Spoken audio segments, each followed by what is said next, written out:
Good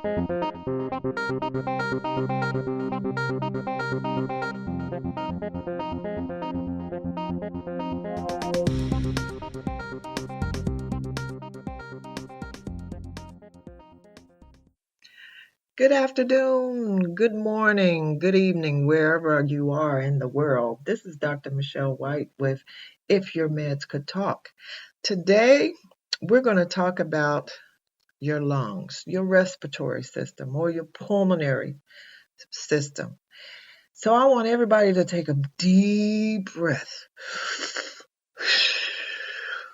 because that's what we got to do during this pandemic crisis, okay? This COVID-19.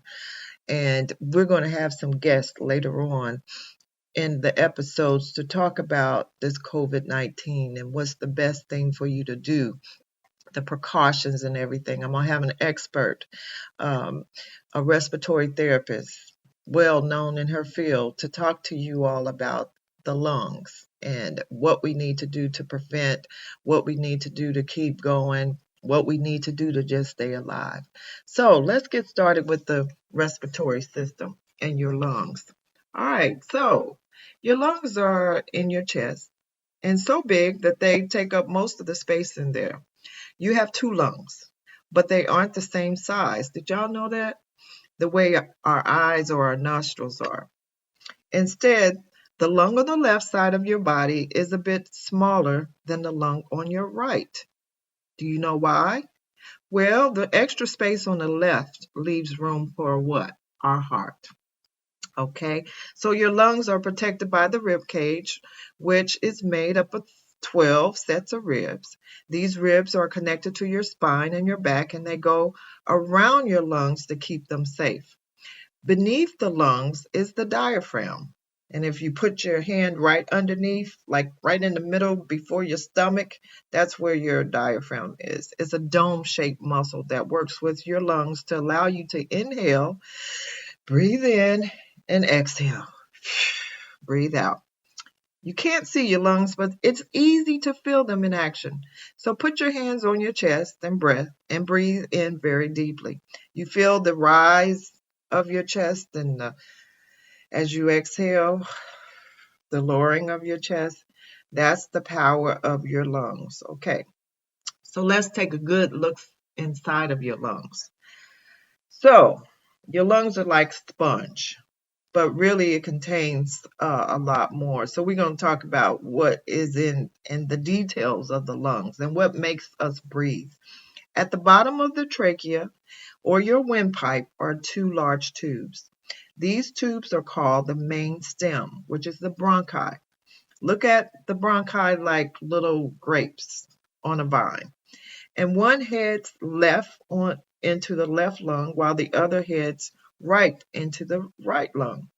Each main stem bronchus is what we call it, the name for just one bronchi, then branches off into tubes or bronchi that get smaller and even smaller still, like branches on a big tree.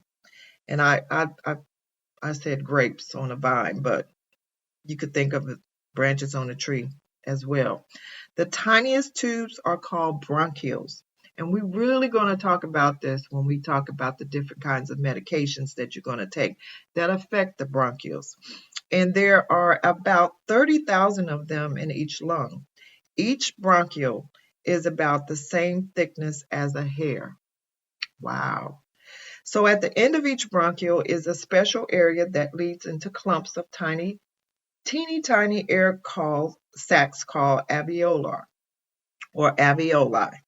There are about 600 million alveoli in your lungs, and if you stretch them out, they will cover an entire tennis court. Now, that's a load of alveoli.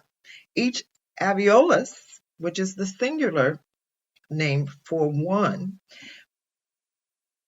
is like a mesh-like covering of very small blood vessels. Okay? So we call capillaries. And these capillaries are so tiny that the cells in your blood needs to line up single file just to march them through.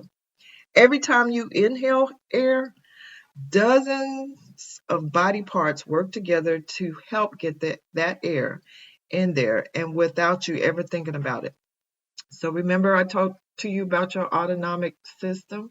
There's certain things that are involuntary, you just do without even thinking about it. Well, this is one of those, okay?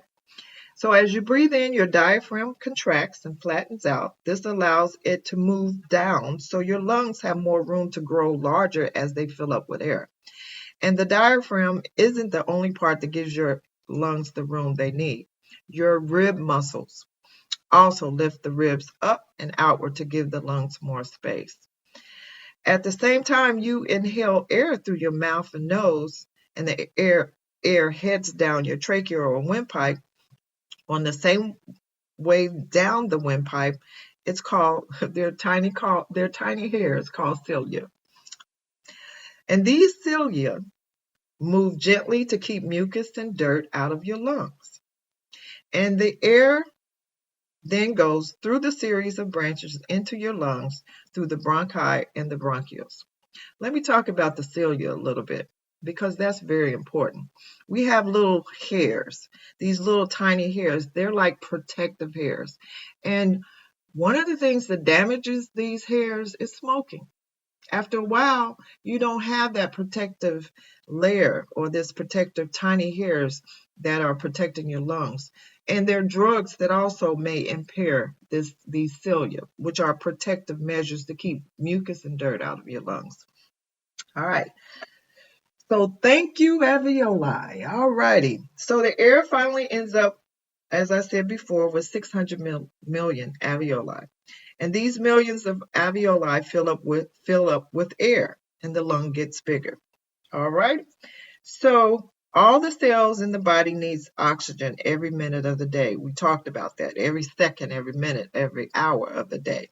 Oxygen passes through the walls of each alveolus into the tiny capillaries that surround it. The oxygen then enters the blood into the tiny capillaries, hitching a ride on the red blood cells and traveling through layers of blood vessels to the heart. The heart then sends the oxygenated, filled with oxygen blood out to all the cells in the body. So when it's time to exhale or breathe out, everything happens in reverse. Now it's the diaphragm's turn to say, move it. Your diaphragm relaxes, moves up, pushing air out of the lungs. Your rib muscles become relaxed, and your ribs move in again, creating a smaller space in your chest. By now, your cells have used the oxygen they needed. Your blood is carrying carbon dioxide now and other waste that must leave your body. The blood comes back through the capillaries and the waste enters the alveoli. Then you breathe them out into the reverse order of how they came in. The air goes through the bronchioles, out the bronchi, out the trachea, and finally out through your mouth and your nose. That's the carbon dioxide. Okay. So that air that you breathe out not only contains waste, but carbon dioxide. But it's warm too. And as air travels through your body, it picks up heat along the way. You can feel this heat by putting your hand in front of your mouth or nose as you breathe out. What is the temperature of the air that comes out of your mouth or nose? With all this movement, you might be wondering why things don't get stuck as the lungs fill and empty. Luckily, our lungs are covered by two really slick special layers called the pleural membranes. These membranes are separated by a fluid that allows them to slide around easily while we inhale and exhale. All right, so the pleural sac is what we call it. And we'll get into that later episodes into more details as it relates to the medications that we take. All right, so now it's time to talk because your lungs are important for breathing, but it's also important for talking. Above your trachea, your windpipe is called the larynx, which is sometimes called the voice box. And across the voice box are two tiny ridges called vocal cords. which open and close to make sounds. When you exhale air from the lungs, it comes through the trachea and larynx and reaches the vocal cords. If the vocal cords are closed and the air flows between them, the vocal cords vibrate and a sound is made. Voila! As you're listening to me, that's what's happening, okay? The amount of air you blow out from your lungs determines how loud a sound will be and how long you can make the sound. So try inhaling very deeply and saying the names of all your kids in your class or all your children in your classroom at your home right now during this shelter in place. How far can you get without taking the next breath? So let's try that. I'm going to name my brothers. Okay. Love it, Tim, Terry, Vincent, Michael, Tim, Hood. Okay, I couldn't do it. So the next time you're outside, try shouting and see what happens. Shouting requires lots of air. Some of y'all are probably shouting right now. You don't need to go outside because you're shouting with your kids. Oh, I can imagine. Don't we love our teachers today? They're valuable. They need to get paid, I'm sure that most of you are saying so. So anyway, so that's how our vocal cords work. That's how our voice is produced. And that's how sound is produced through our vocal cords. All right. So our lungs are amazing. They allow us to breathe, talk to our friends and families, shout at a game, sing, laugh, cry, and more. Okay. So our lungs are very, very important. So keeping your lungs looking and feeling healthy is a smart idea. And the best way to keep your lungs pink and healthy is really not to smoke, y'all. Smoking isn't good for any part of your body, and your lungs especially hates it. And I really want to put a plug out for vaping as well. Vaping and hookah and all of that. I know the millennials is like, oh, ain't nothing wrong with that. Da da da, you're smoking, but you got tar that's sitting on top of your lungs. And in a time like this, with this pandemic, you really don't need to be adding any extra pollutants to your lungs right now. Your lungs need to be clear. They need to be healthy. And anytime you're doing hookah or you're doing vaping, you're actually damaging your lungs. I'm going to have the respiratory therapist talk to you about that when she comes on the air. But I always like to give you some nuggets, some special nuggets, golden nuggets is what I call. And we're going to talk about 7 ways to clear the lungs. And this is especially important right now during this pandemic.